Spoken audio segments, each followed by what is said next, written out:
Tu sais, moi j'ai accepté ce film parce que faut que les gens ils sachent ce qu'on ressent, toi. Parce que tu portes le poids de ce que tu as fait et puis il faut encore porter le poids de la peine, quoi. J'irai jusqu'au bout. Même si au-delà de la peine de sûreté, il décide de me faire 10 ans, ben on fera 10 ans de plus. Hein.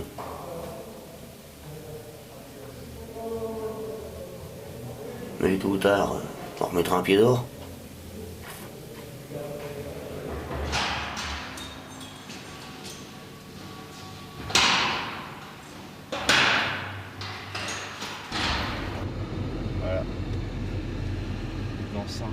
Novembre 2001, nous sommes devant la maison centrale d'Ensisheim en Alsace. C'est ici que Jean, condamné à la réclusion criminelle à perpétuité, purge sa peine.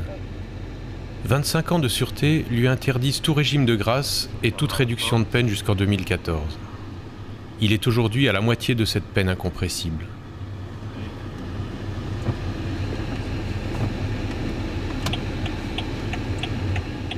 Vincent travaille dans l'informatique. Il a rencontré Jean en 1989, alors que celui-ci était incarcéré en maison d'arrêt. Jean cherchait une personne de l'extérieur avec qui correspondre. Vincent a accepté. De lettre en lettre, de rencontre en rencontre, une relation suivie s'est créée. Pendant 12 ans, Vincent s'est trouvé placé au cœur des questions humaines posées par la durée de l'emprisonnement.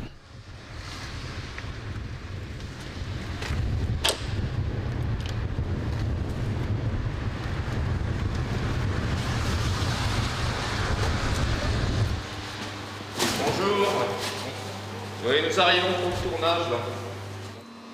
Vincent et moi-même allons vivre 5 semaines jusqu'à Noël à l'intérieur de cette maison centrale d'Ensisheim. Nous approcherons de près ce régime des longues peines, dont il est fait une utilisation croissante depuis l'abolition de la peine de mort.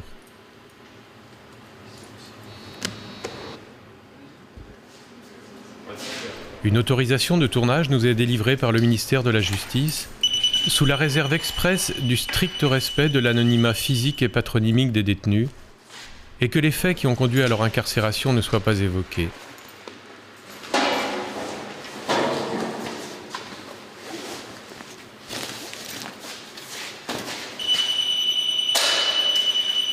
Nous avons dans nos bagages les lettres que Jean écrivit à Vincent depuis 1989 pour relire avec lui le chemin de sa peine. Mais nous lui apportons aussi un enregistrement particulier. Réalisé avec la sœur de sa victime, il évoque cette personne disparue que Jean souhaitait sincèrement mieux connaître.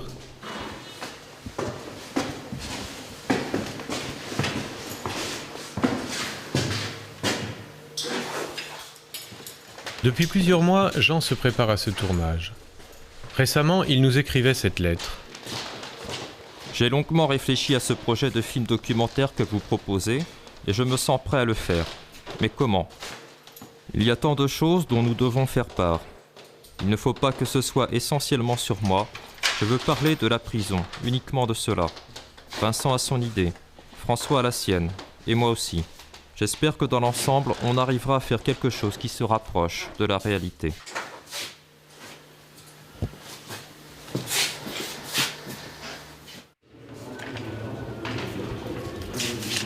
Le régime pénitentiaire de la centrale d'Ensisheim se caractérise par son aspect sécuritaire. 220 détenus y vivent en cellules individuelles. Un tiers d'entre eux sont condamnés à la réclusion criminelle à perpétuité. La durée moyenne de la peine y est de 18 ans. La centrale fonctionne avec une centaine de surveillants qui se relaient en équipe jour et nuit, une vingtaine d'agents administratifs, des intervenants extérieurs pour l'enseignement et la santé, ainsi que 3 travailleurs sociaux. Valérie Decroix, la directrice, soucieuse de nous aider à ne pas rester à la surface des choses, nous a ouvert largement les portes de son établissement. Notre liberté de mouvement est totale, dans le respect de la sécurité de la prison.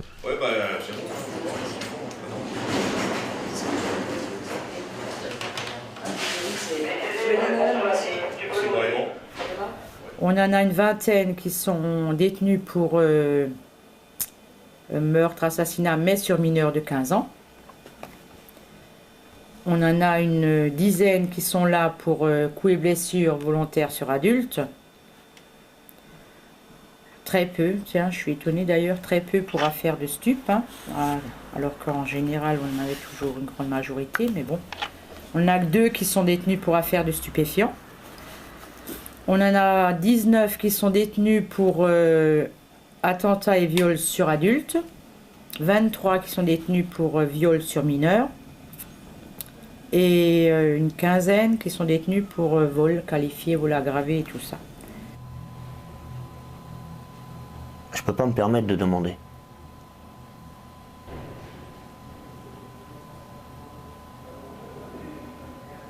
Si tu demandes pas un pardon, le pardon il vient de lui-même ou il vient pas. Remarque, je demande pas le pardon, je demande pas l'excuse non plus.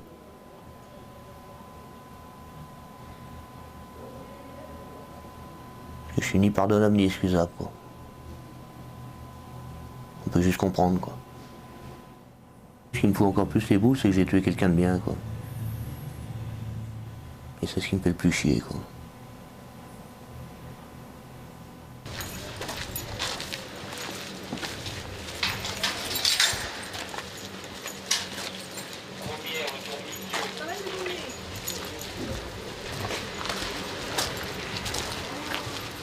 Pendant 4 années, de la maison d'arrêt jusqu'à Fresnes, l'échange de courrier entre Jean et Vincent rythmait les mois.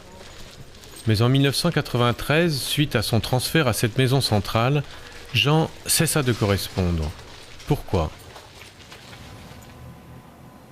Tout est là? Oui, tout est là, ouais. J'ai pas écrit plus que ça, moi. Ah putain. Au départ, c'était une lettre tous les 15 jours, 3 semaines. Enfin, il y avait par retour de courrier. Donc, l'échange, ça correspond à peu près à une lettre toutes les 3 semaines. Et puis, arrivé ici, Ouais.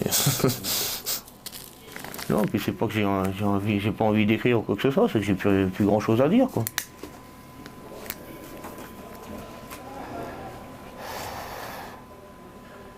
Puis comme je suis pas le genre de personne à se plaindre. Durant les premières années de la correspondance, je voyais quelqu'un qui vivait. Ouais, parce qu'il y avait encore de l'espoir. Qui exprimait beaucoup de choses. Enfin, je veux dire, je m'adressais à quelqu'un qui. Je recevais du courrier de quelqu'un qui était vivant. Et là, d'un seul coup, cette mort, quoi. Et ça m'a fait tilt. Je me dis, mais qu'est-ce qui se passe, quoi. Ça, c'est les arrivants, ça. Vous vous rappelez le jour où vous êtes arrivé ici? Ouais, je crois que c'était le 2 juillet. Si je me trompe pas, le 2 juillet. Avec... Qu'est-ce qu'on pense dans sa tête quand on arrive? Ici, là, putain, un petit choc quand même. Hein. Un petit choc parce qu'on voit cet endroit vétuste, alors qu'on est en 2000. Hein. On est en 2001. Et quand on voit cet endroit vétuste et tout, j'ai reçu un choc, j'ai vu le couloir. Le couloir de la mort, un truc comme ça. Un style Fresnes, mais Fresnes, on sait que c'est du provisoire, on connaît un peu la vie de Fresnes. Mais arrivé ici, un design impressionnant avec ces vieilles portes là. Moi j'ai connu ces prisons là dans les années 70. Bah, j'étais en prison en 76. C'est là que j'ai connu ces endroits là. Comment ça, ça sortit? Non, on peut pas. C'est pas une chose qu'on imagine dans les médias. Ça, c'est une prise de tête, ça. Hein. On perd les cheveux, on a les cheveux gris tout de suite. Hein. On sait à sa sortie, on y pense. Hein, quand tu arrives ici, tu sais que l'espoir, il est coupé, quoi.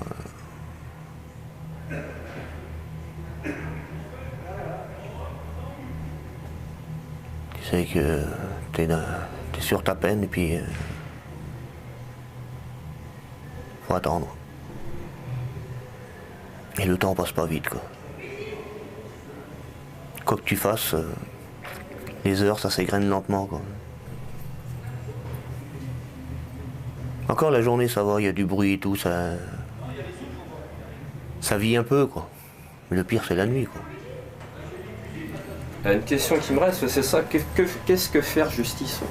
Qu'est-ce que faire justice à un homme qui a commis un jour des faits qu'on condamne, bien sûr, et que je condamne? Et voilà, la vie continue. La vie continue. Oui, mais justement, c'est là qu'il faut trouver une raison de vivre.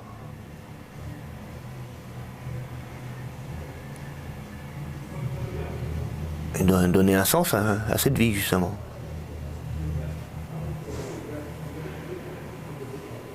Moi, je vis pour la personne que j'ai tuée, je vis un tourment. Je me serais arrêté là. Hein. J'ai essayé d'ailleurs. Hein. Et quand la mort veut pas de toi, bon, tu te fais une raison. Hein. Tu te dis autant essayer de continuer, quoi. Hein. De toute façon, essayer, non. Et continuer tout court. Hein. Et là, d'après la lettre qu'on vient de lire, on a l'impression que, comment dire, même les émotions étaient mortes en toi, quoi. Ah ouais, parce que t'as rien qui te rattache à avoir des émotions. Parce que la prison, c'est un monde violent. Hein. Si c'est pas physique, c'est psychologique. Hein. Et pour résister à tout ça, faut que tu fasses abstraction à pas mal de choses. Hein. Tu perds ta sensibilité. Hein. Déjà que j'en avais pas beaucoup, donc ça n'a pas fait...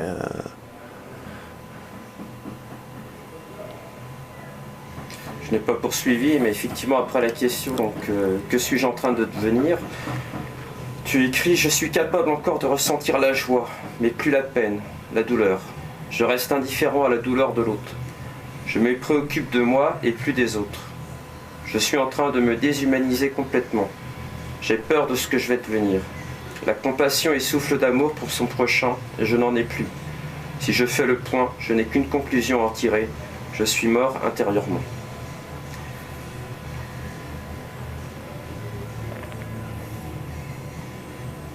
Ici, il n'y a plus qu'une seule et unique saison, l'hiver, la seule saison où il fait froid dans les cœurs. Dis-leur tout ça.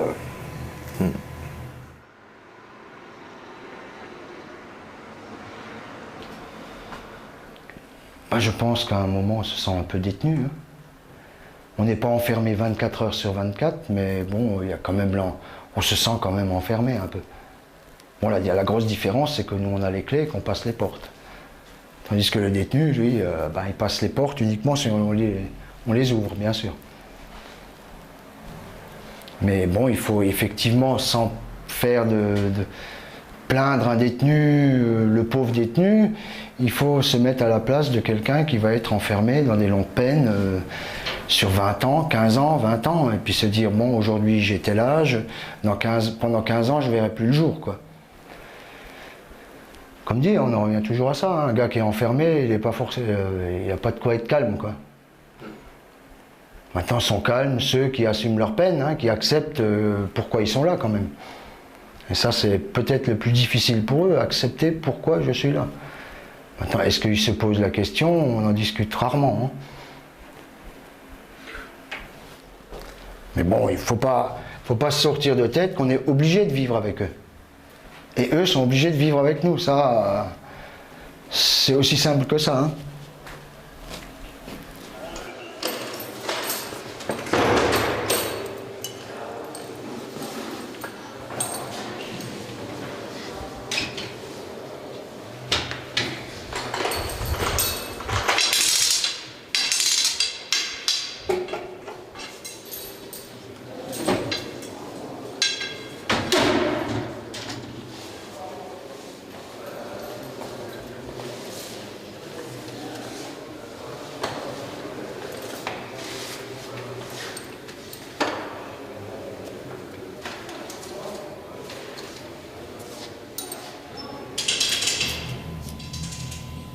Parfois, je me demande si j'existe vraiment. Ouais, tout est résumé là. Les chemins que je cours actuellement sont vraiment très tumultueux. Ça remue le cerveau et place la folie dans les mains.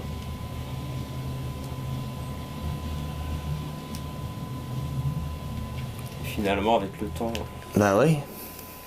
Parce que t'es coincé entre le passé et l'avenir.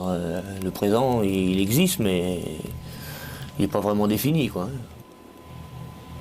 Les journées sont les mêmes, tu fais relativement la même chose de jour en jour.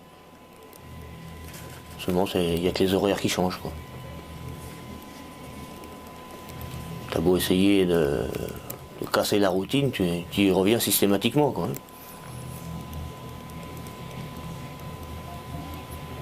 tu vas en promenade, tu tombes soit dans un sens, soit dans l'autre.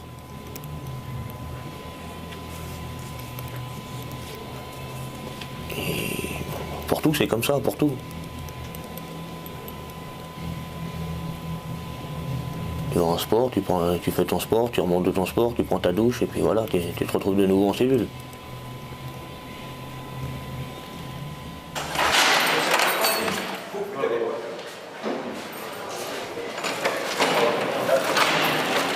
Nous sommes dans le plus grand étage de l'établissement.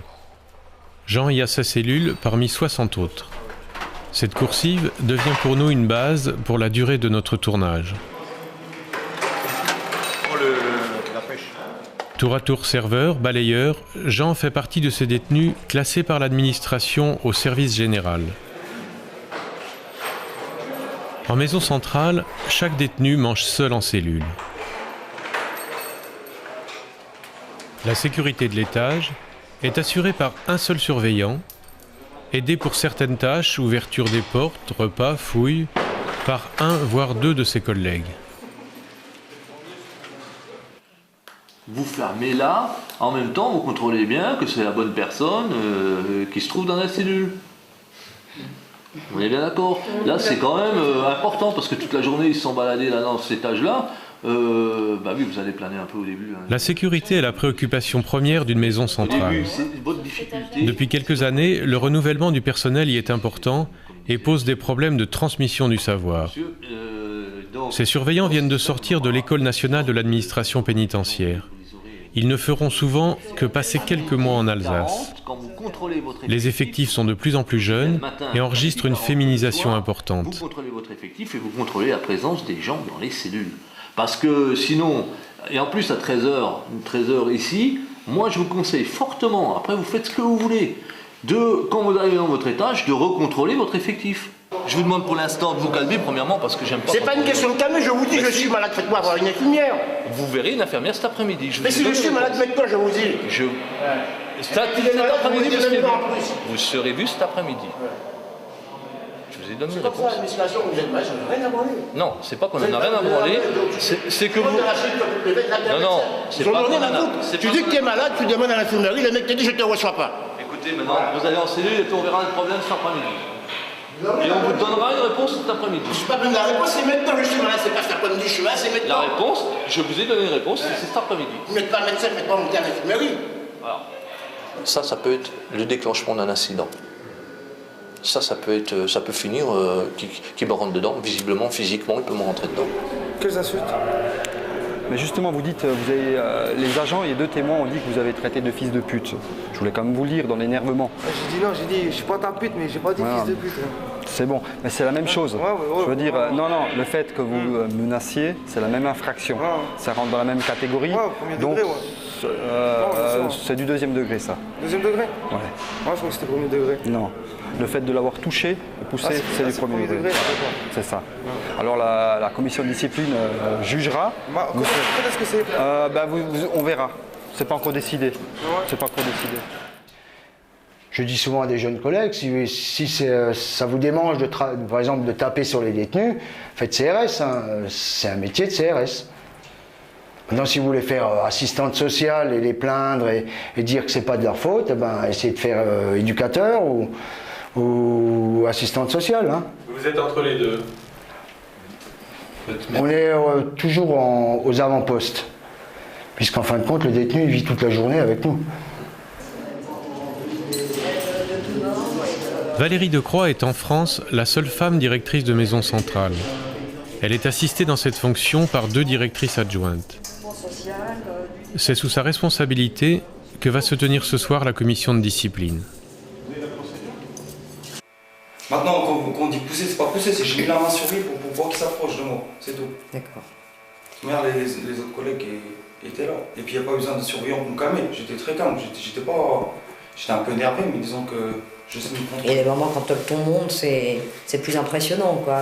Là, on a une discussion qui est courtoise en ce moment, mais il y a des moments quand on est je veux dire, soit sous un énervement particulier ou autre, la démonstration, elle peut être parfois plus violente que quelquefois même on puisse en avoir conscience. Hein. Vous voyez non, je sais ce que je faisais, Et je savais qu'il y avait des limites. Je ne suis pas bête non plus. Vous voyez ce que je veux dire? Si le surveillant il annonce cette arme, à mon avis, il ne se trompe pas. Si tous les trois annoncent cette arme, il se trompe pas. Vous savez comment que ça marche, Je vais agresser un surveillant, même j'ai mal parlé à un surveillant, s'il y a un autre surveillant qui est là, il ne va pas aller contre son surveillant, c'est comme ça. C'est comment que ça marche. Vous ne m'avez pas convaincu. Vous m'avez pas donné l'argument. C'est la vérité, pourtant je suis pas un menteur, je suis pas un menteur. Vous pouvez demander à n'importe qui, je suis pas un menteur, je ne me mise pas à mentir comme ça dans le vent. Je sais ce qui s'est passé, maintenant c'est ma parole. Si ce que je dis ne vous plaît pas, bon voilà, c'est tout, c'est comme ça, c'est vous qui décidez, c'est pas moi. Ça me plaît pas, c'est que j'arrive pas à être convaincu. Votre version ne correspond pas à celle des surveillants. Des surveillants, oui. Bien sûr, ouais. Donc il y a un problème, il y en a au moins un qui ment. Ah ouais, c'est pas moi. Un ou trois. Ouais, c'est pas moi. Honnêtement, c'est pas moi. J'ai rien à perdre, la preuve, c'est que j'ai reconnu le fait que je la vois. Que je me menaçais, que je m'étais embrouillé avec. Donc quitte à mentir, autant mentir du début jusqu'à la fin. Le surveillant, il a fait ce qu'il a fait, c'est tout, pour l'instant, ça s'arrête là. Je parle plus, il me parle plus. Ça se passe comme ça maintenant. Mais vous savez qu'un jour ou l'autre, vous pouvez avoir besoin de lui. Non. Je veux même pas qu'il me dise bonjour. Mais imaginez qu'il est à l'étage et que vous ayez besoin un jour à 7h30 de sortir de la cellule. Non, je demanderai rien. Honnêtement, je demanderai rien. Vous savez, monsieur, on ne sait jamais de qui on a besoin. Non, c'est pas ça.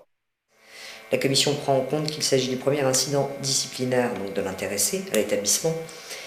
Et pour cette raison, donc la commission vous donne 15 jours de cellule disciplinaire avec sursis, donc sursis prononcé pendant 6 mois. D'accord. Je vous demande que ça, madame la juge. D'accord, je vais regarder. Hein. Je vous dis pas oui. La juge d'application des peines est un personnage important de la prison. Elle suit le déroulement des peines et accorde ou refuse la libération conditionnelle ou les permissions de sortie. Si la prison ferait du bien, on le saurait aussi. D'accord? Il n'y aurait pas autant de prisons, il n'y aurait pas, etc. C'est tout du cinéma, quand même. C'est des pipeaux. C'est tout du pipeau, c'est du pipeau. Ils n'en ont rien à foutre. Et dans la carotte aujourd'hui, c'est tout. Et dans la carotte. Tu sais ramper, tu t'en sors. Tu sais mettre le tutu, tu t'en sors. Tu refuses, tu t'en sors pas. Je suis libérable en 2005 et non pas en 2007. Avec cette manipulation administrative, je me retrouve libérable en 2007 alors que je suis libérable en 2005. Donc automatiquement, ça décale ma libération conditionnelle. Et vous avez gagné 1 an et demi à me décaler comme ça. Alors la prochaine fois, ça va être encore 1 an et demi. Alors dites-moi carrément, il n'y a pas de liberté conditionnelle. Dites-moi, il n'y a rien. C'est mieux, madame. Dites-moi, il n'y a rien. C'est pas la peine de me promener. Je vous dis pas il n'y a rien, je vous dis que vous avez fait une demande fin novembre, début décembre, et que dans les 6 mois, vous serez fixé, on vous répondra. Ma demande, je l'ai faite à Moulins, madame. De libération conditionnelle. Si vous lisez mon dossier, ma demande de libération conditionnelle, je l'ai faite à Moulins. Je peux pas vous dire plus, monsieur. J'ai fait ma demande de liberté conditionnelle à Moulins, on m'a transféré à Fresnes et de Fresnes, on m'a jeté ici, avec une manipulation qui a consisté à me rajouter 2 ans. Voilà ce que je vois, voilà ce qui est concret pour moi. Le reste, c'est de la philosophie, c'est de la poésie pour moi. La moitié de notre vie, on la passe là. Si on regarde bien, nous, la moitié, on l'a choisi. On l'a choisi, c'est la seule différence. Mais de la moitié de notre vie, on l'a fait quand même là. On l'a choisi, vous l'avez choisi, oui. Mais parmi les jeunes, il n'y a peut-être pas... Ben si, quand j'étais jeune aussi, je l'ai choisi dans la mesure où c'était pour une histoire pécuniaire. Point à la ligne, il n'y a pas de secret. Tous les jeunes qui rentrent chez nous, c'est pour une histoire pécuniaire. Tous les anciens qui sont rentrés à l'époque de ma génération, c'est pour une histoire pécuniaire. C'est pas pour une vocation de rentrer comme surveillant. Non. Non. Au départ, c'est une histoire pécuniaire. Et après, tout se greffe dessus. Voilà. Je le dis.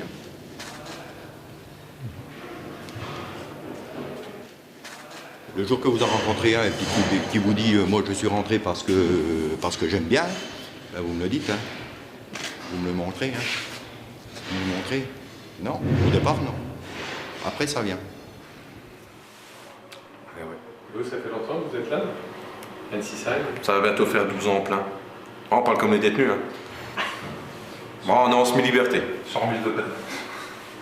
Encore 18 ans, mais j'ai fini. Qu'est-ce que tu penses de toutes ces lettres que tu as écrites? T'es content de les avoir écrites? Bien sûr. Parce que là, maintenant, quand je les relis, je vois par où je suis passé, quoi. Hein. Les étapes.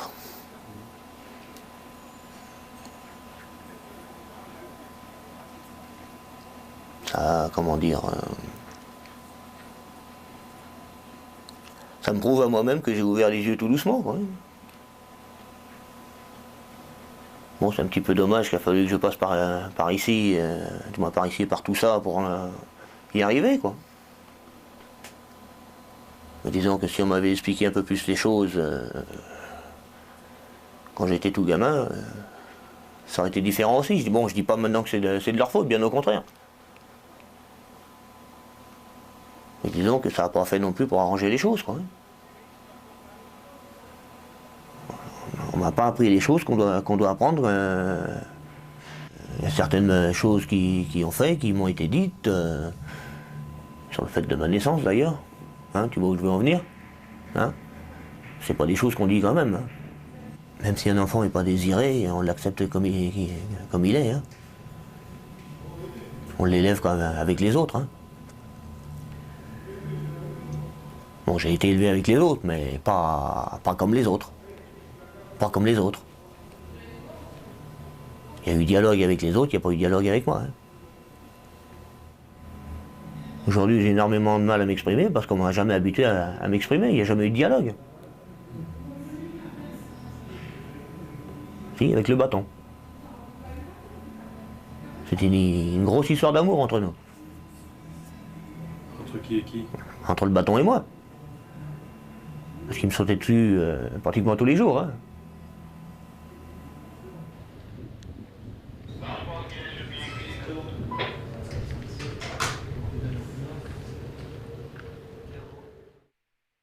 Voilà, monsieur nomme l'appel. Martin est là, de toute façon. Monsieur Corbeau. Présent. Présent. Présent. Présent. Présent. Présent. Présent. Il est là. Monsieur. Présent. Présente. Bon, soir, on y va. C'est juste que ça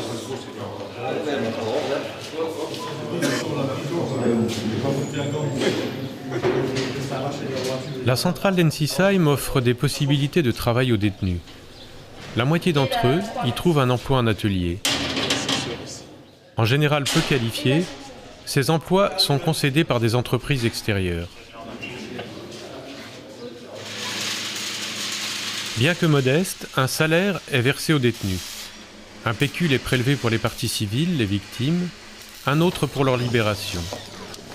Le reste permet de cantiner, c'est-à-dire d'améliorer l'ordinaire des repas, de s'acheter des objets personnels comme du matériel hi-fi ou informatique, ou encore de payer la location d'un poste de télévision. Jimmy vient de purger 14 ans de prison. Cependant, il va sortir dans quelques jours en libération conditionnelle. Un an avant la fin de sa peine, il va donc tenter de réintégrer la société, suivi par le service pénitentiaire d'insertion et de probation. Ce type d'aménagement des peines reste encore exceptionnel.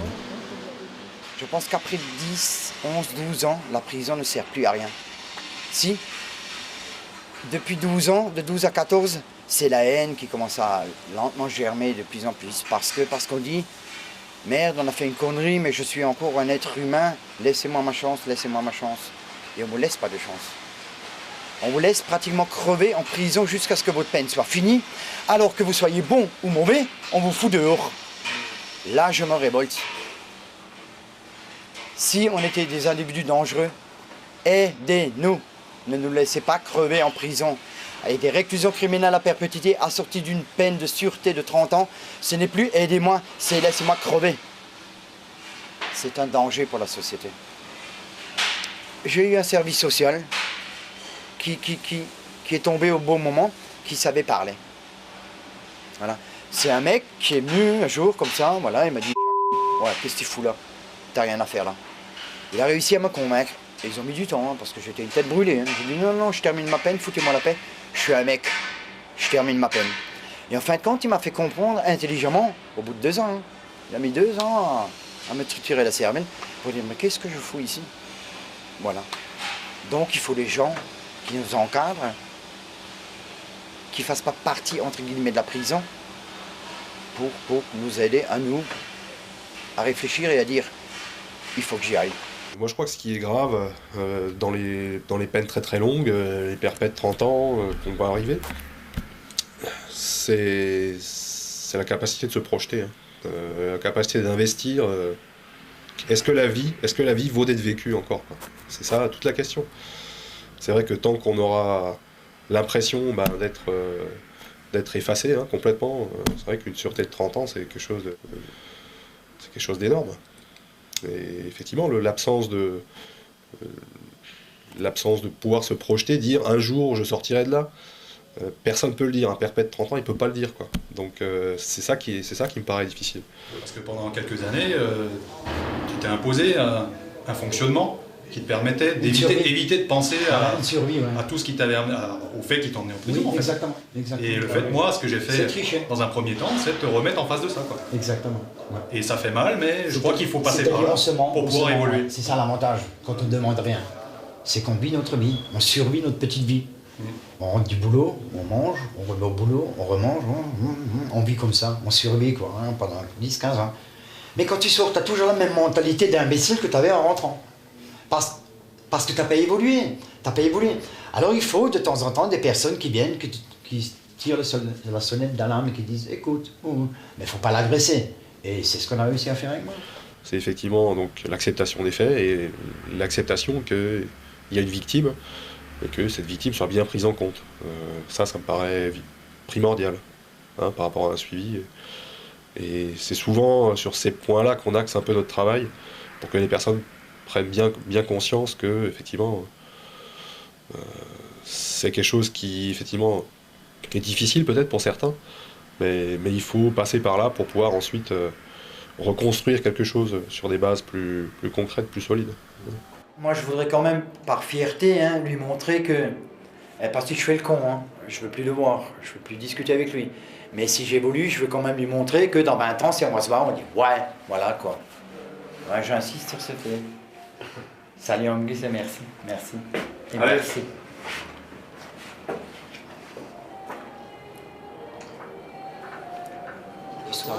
Le soir, ce qui me fait mettre en état d'apaisement pour 1 heure, c'est... Et le coup de clé. Ça, c'est le soir. Ça donne un apaisement pendant 1 heure. Donc pendant 1 heure, on sait qu'on peut... Après 1 heure, ça revient même. On contrôle la chaîne. Donc tout le temps, hein, tous les heures. Et le plus beau, c'est le matin. Alors là, on est nouveau en prison. On ouvre les temps, on regarde. C'est ça. Ok, c'est bon. Je suis fini. Je ne peux plus. J'ai mal au cœur, rien qu'à ça, hein, au sens propre et figuré du terme. C'est atroce. C'est atroce. Et je ne ferme jamais ma porte moi-même. Quand je reviens de mon travail, je rentre dans ma cellule, je refuse de me fermer la porte.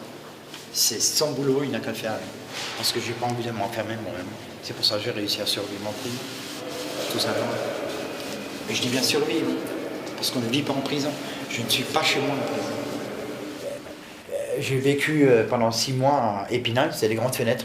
Quand je suis rentré dedans, je rentre, je regarde, je dis waouh, je suis un peu moins en prison. Je suis un être humain. Je suis arrivé ici à Inticham. Je dis je vais crever là-dedans. Je vais crever. Ça, c'est la prison dans toute sa splendeur. C'est beau. Il faut en faire un monument historique. Ben moi, je suis condamné à 22 ans et là, je suis sur papier, c'est 2015. Je rentre à 18 ans. À 18 ans. Il ne mérite pas d'être avec moi, là. Il ne mérite pas d'être avec des perpètes, 3 fois perpètes plus 30 ans de sûreté. Non, il n'a rien à faire ici. Il n'a rien à faire. À 18 ans, mettre un mec pour 22 ans en prison, c'est impardonnable. Il a mérité sa peine. Mais donnez-lui l'occasion de ne pas devenir comme nous, avoir la haine. Éduquez-le. Il faut l'éduquer, ce gamin. Il faut. Je dis gamin, c'est un homme. Mais pour moi, non. Non, il n'a rien à faire ici. Il faut le foutre dehors. Et je suis sincère quand je dis ça. Il faut le surveiller. Bon, c'est normal, il a pris une peine. Il a fait quelque chose de grave, sinon jamais il aurait été condamné. Mais il faut quand même lui donner l'espoir de... Il faut le prendre avec, je sais pas, une association, lui fait faire 10 fois le tour du monde à pied. Au moins, il aura appris quelque chose pendant ses 20 ans. Mais là, qu'est-ce qu'il va apprendre? De servir la tambouille? Non, mais c'est vrai. Il y a moyen de faire quelque chose. On le fout sur un bateau avec une association. Il fait le tour du monde. Lui taper des cailloux, moi je sais pas dehors. Lui apprendre bûcheron, au moins il sait ce que c'est bosser. Mais pas le laisser crever en prison. Parce que c'est crever, il faut pas déconner.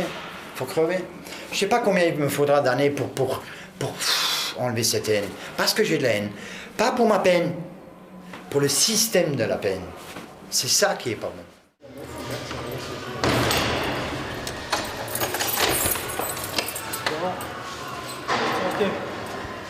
Aujourd'hui, l'ouverture des portes ne signifie plus pour Jimmy le mouvement d'intégration au travail en atelier, mais sa sortie vers une période de surveillance à l'extérieur, durant laquelle il doit faire ses preuves.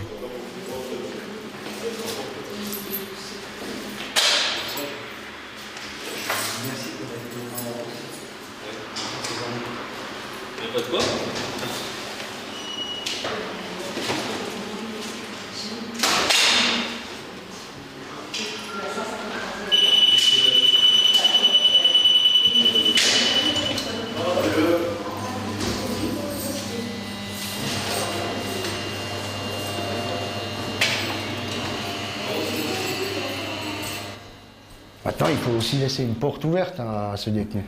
On n'a jamais enfermé des gens à vie. Autrefois, les perpètes faisaient 16 ans, au maxi, bien sûr.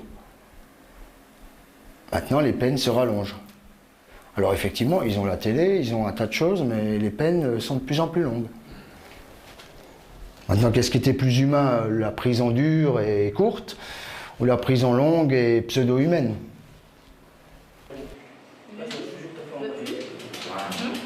Pour occuper leur journée, les détenus ont accès à diverses activités dans un quartier à part de la détention. Jean pourrait y suivre des cours ou aller à la bibliothèque.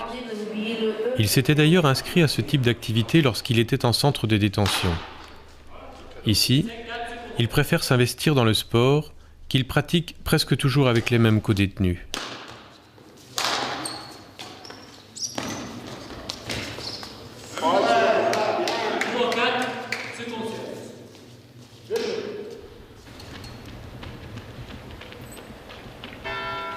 Pour essayer de faire passer le temps qui se fige littéralement lorsque tu voudrais dormir et que tu n'arrives pas, j'ai tenté de me remettre à la poésie. Malheureusement, ça ne marche pas. Je n'arrive pas à écrire ce que j'ai envie. Je ne peux plus écrire les choses que j'ai au fond de mon cœur. J'ai beau essayer d'écrire la tendresse, ce n'est que la douleur qui apparaît dans mes mots.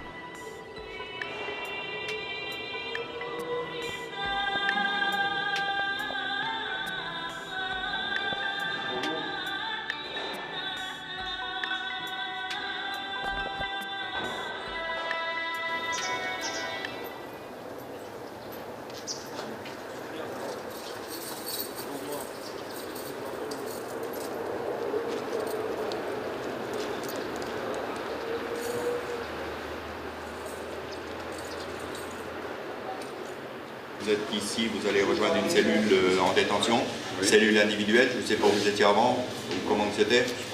Voilà. Si vous voulez téléphoner, vous pouvez, c'est autorisé. Le premier appel est toujours autorisé. D'accord. Ok, on prend les empreintes.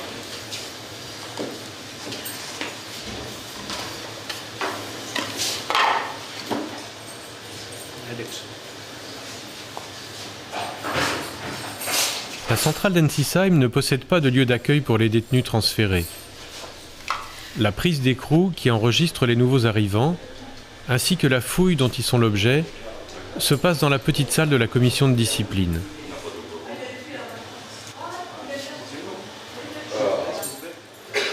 Les détenus en attente sont enfermés dans la cour du quartier disciplinaire. Vous avez travaillé ici ou... Ça dépend du médecin, c'est le médecin qui peut le dire, parce que là, pour l'instant, j'étais interrompu. Ah d'accord. Oui, pour raison médicale.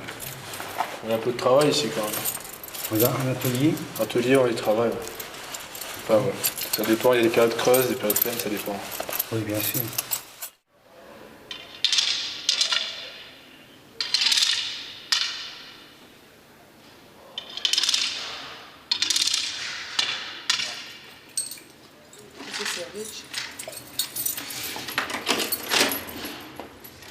Bonjour, ça va?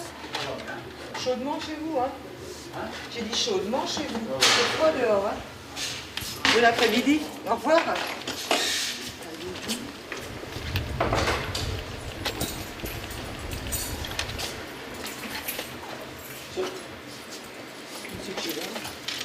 Bonjour.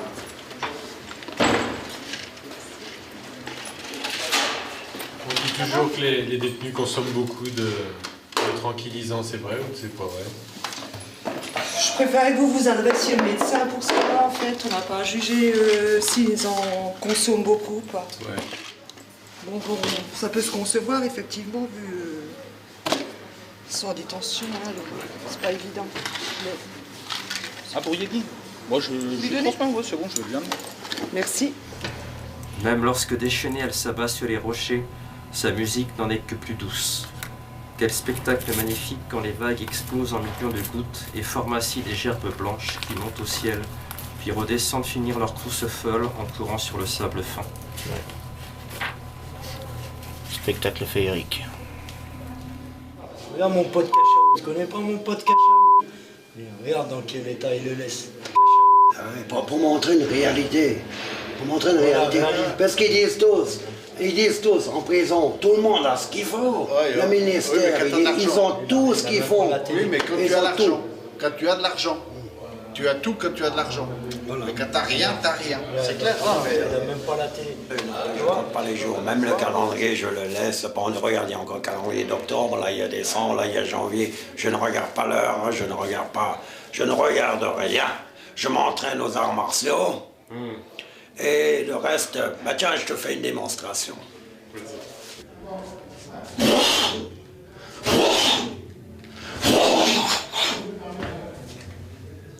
Des fois j'ai un suivi, je sens quand j'ai un suivi, je sens que la personne peut être tombée. Donc je pourrais faire des choses comme ça. Je m'entraîne en arts martiaux, je m'entraîne à beaucoup de choses. En guitare, un peu en musique, et je me défoule comme ça. Vous croyez que c'est de la réinsertion de laisser un gars dans un état pareil, dans une cellule pareille? Il veut pas, il n'a pas la volonté, il n'entend pas, il veut pas entendre. Mais ce gars, un gars qui est perdu comme ça, qui a besoin de quelqu'un qui l'entoure et tout, ils doivent s'occuper de lui. Comment ça? Moi, si demain ils trouvent un bout de shit dans ma cellule, ils vont s'occuper de moi, vous inquiétez pas. Ils vont s'occuper de moi comme vous avez jamais vu comme qui ils s'occupent de quelqu'un. Là, ils vont s'occuper de moi, là. Alors là, il n'y a pas de problème, hein. Du début à la fin.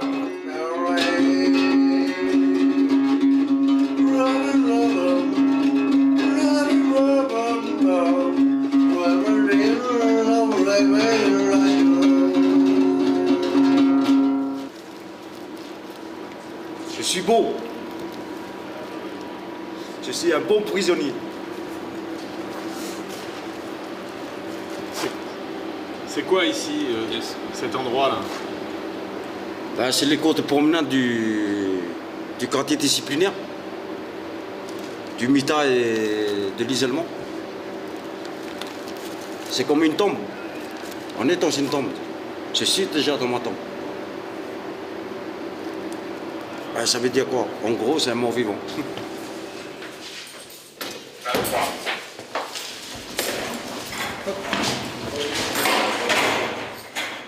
À la centrale d'Ensisheim, le quartier disciplinaire est situé loin du reste de la détention, entre les ateliers et la chaufferie de l'établissement.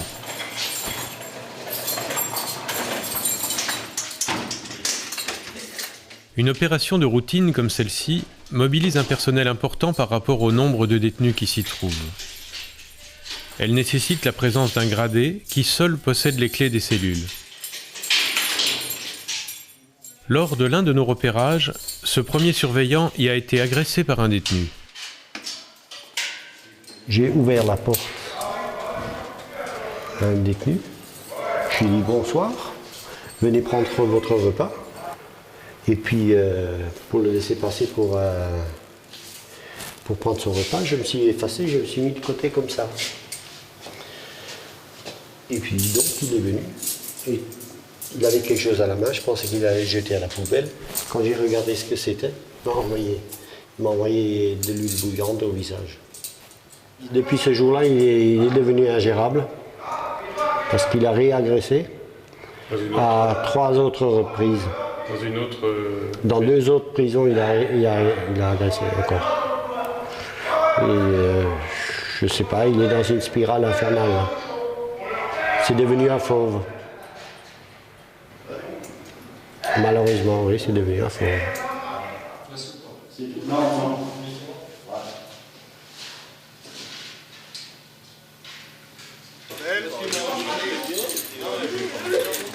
Vous ne pouvez pas me rater, je vais lui dire.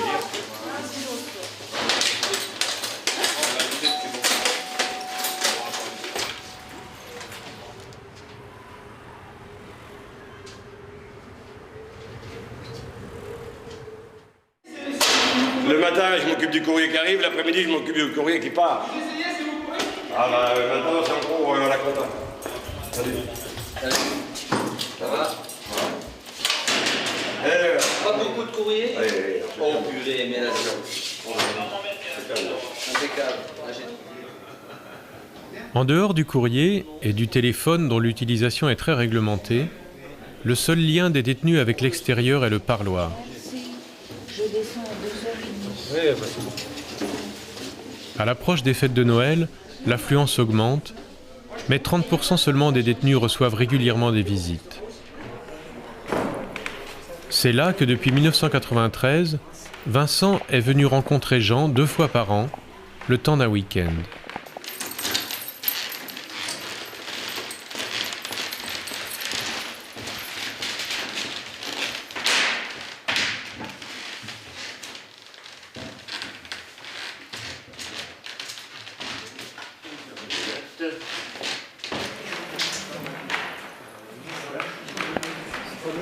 Toute faute est à payer, c'est vrai. Toute faute est à payer. Ouais. C'est peut-être un peu long parce que moi, je m'épouvante pour la réinsertion. C'est vrai. Ouais. Pour mon fils, l'avenir après, c'est pas évident. C'est tout. Mais bon, toute faute est à payer.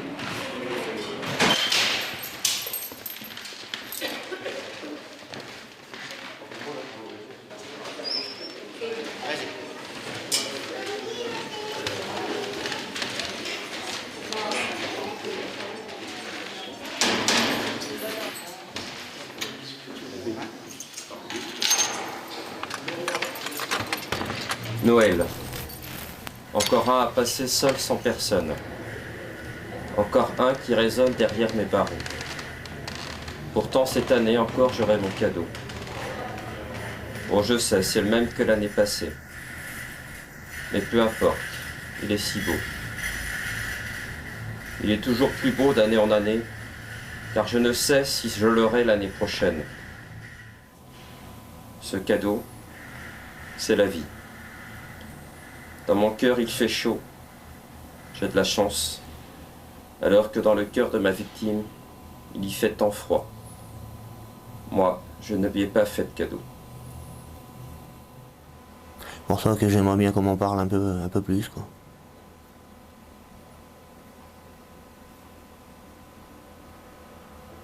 De ta victime? Ouais.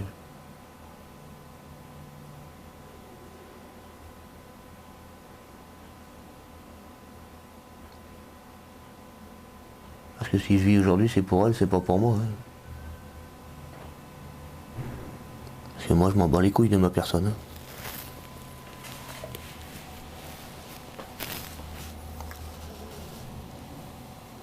Hein. C'est un cas de conscience personnelle, quoi. Nous allons maintenant remettre à Jean l'enregistrement d'une conversation avec la sœur et le beau-frère de sa victime, dont nous avons fait la connaissance de façon tout à fait inattendue lors de la préparation du film. Donc voilà Jean désire l'écouter seul. Nous avons fait avec la famille de la victime, à ta demande. Donc on te le remet, tu l'écoutes tranquillement, tu utilises la caméra comme tu veux, tu peux l'arrêter, la remettre en route et puis... comme je vais pouvoir surtout. À demain. Elle est là pour l'année, ouais. Demain. Allez. Messieurs, bonne soirée.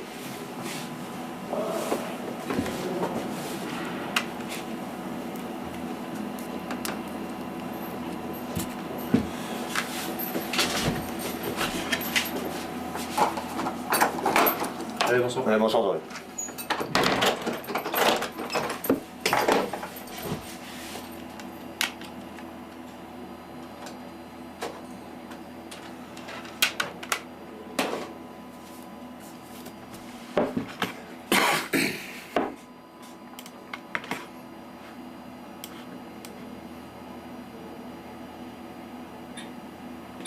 Elle était ouverte à tous.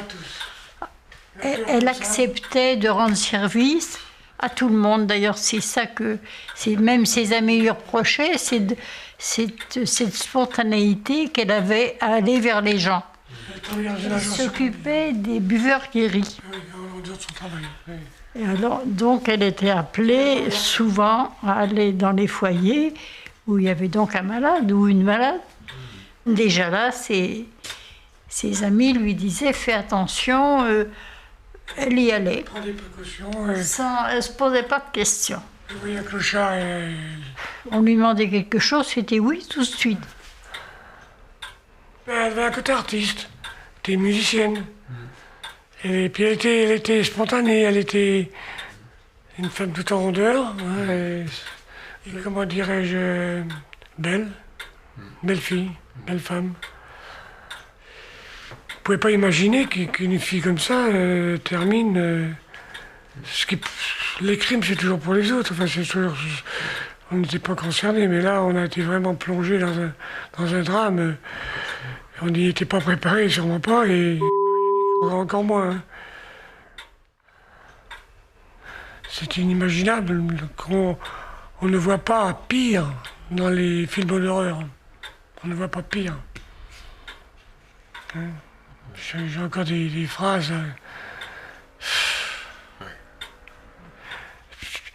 Et comment peut-on se sont jetés dans un gouffre? C'est parce qu'ils étaient partis, ils étaient pas eux-mêmes, quoi. Ils pouvaient plus, là. Au cimetière, on a une tombe, là, sa tombe est entretenue, on y va une fois par semaine depuis 10 ans. Hein. Et elle est toujours fleurie, cette tombe.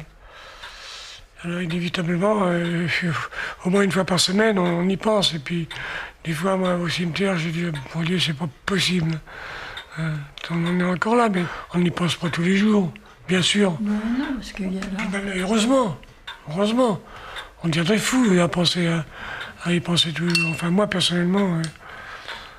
Est-ce que vous croyez, madame, qu'on peut pardonner? Je crois que oui. Le pardon, est-ce que ça commence, est-ce que ça termine? Parce qu'on peut...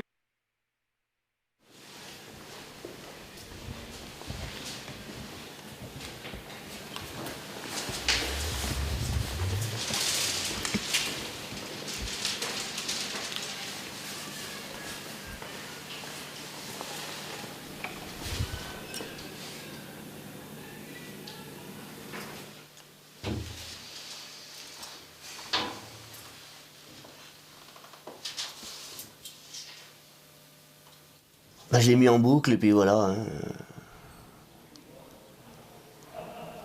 Tu l'as écouté plusieurs fois? Ouais. Bon, la première fois, j'ai un petit peu été obligé d'arrêter, quoi. Mais au fil du temps, au fil des passages, ça a été beaucoup mieux, quoi.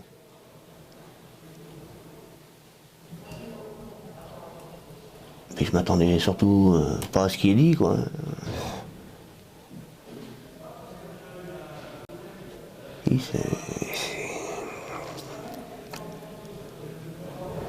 Ils m'ont donné ce que je mérite pas, quoi.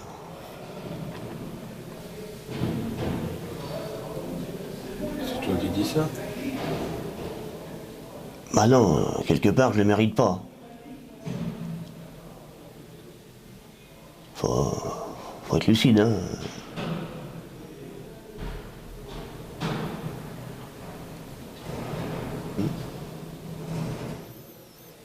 Ça fout les boules. Ça fout les boules, mais ça fait du bien en même temps, quoi. Ça fait mal, mais ça fait du bien, quoi. J'aimerais bien qu'il y en ait d'autres qui aient cette chance-là, quoi.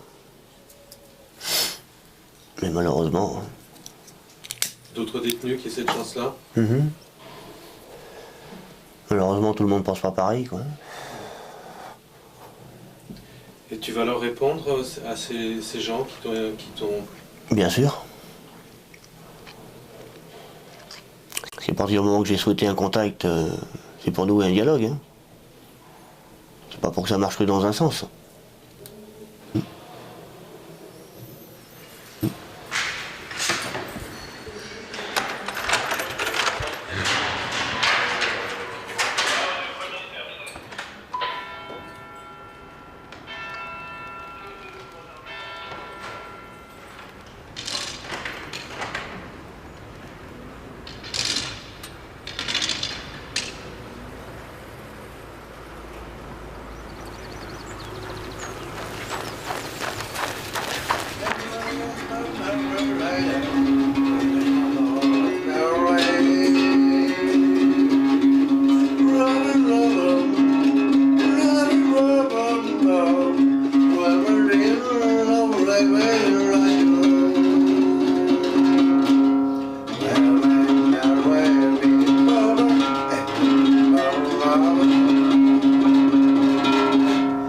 ouais, ouais.